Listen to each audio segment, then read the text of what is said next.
would like to introduce Ichosia Biotechnology.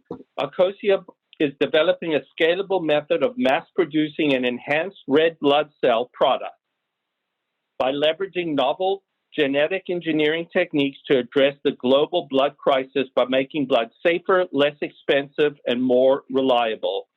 Please welcome Lucas Vinnick, CEO of Ichosia Biotechnology.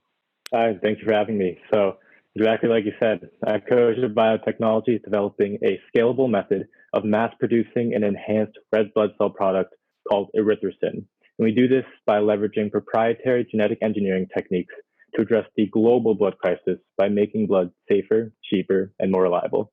So I'm Lucas Vinnick, the founder and lead researcher at Ichosia. Our leadership team has diverse multidisciplinary experience in biomedicine, novel applications of stem cell and genetic engineering research, and in startups and business development. So the United States alone requires over 13 million units of red blood every single year to treat conditions including cancer, trauma injuries, and chronic anemias. And in many international markets, demand per capita increases exponentially.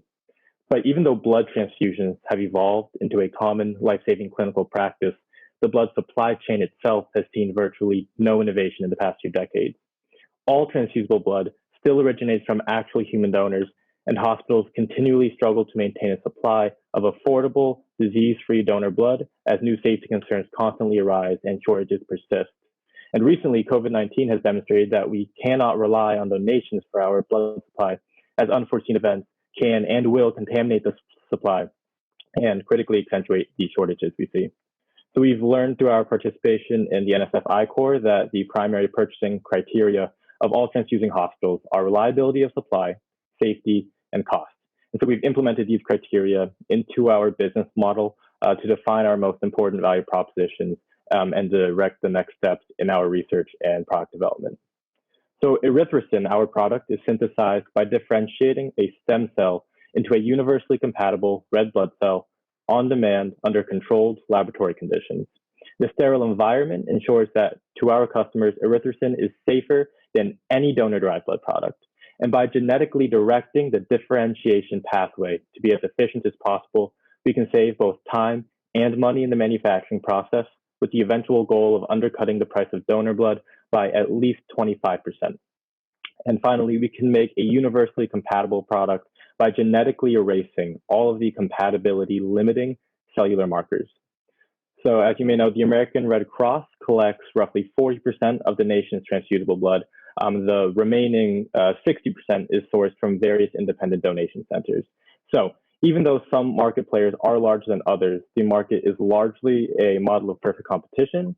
And this is because every supplier is a nonprofit organization, all of which operate on a cost recovery model.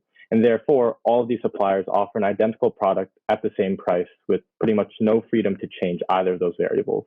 So a single innovation such as ours has the potential, though it's very ambitious, to truly disrupt this market.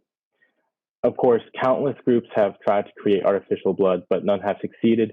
And this is largely because the most widely used approach is to synthesize a chemical model that attempts to replicate the infinite complexity of an actual human red blood cell, which results in a product lacking comprehensive functionality.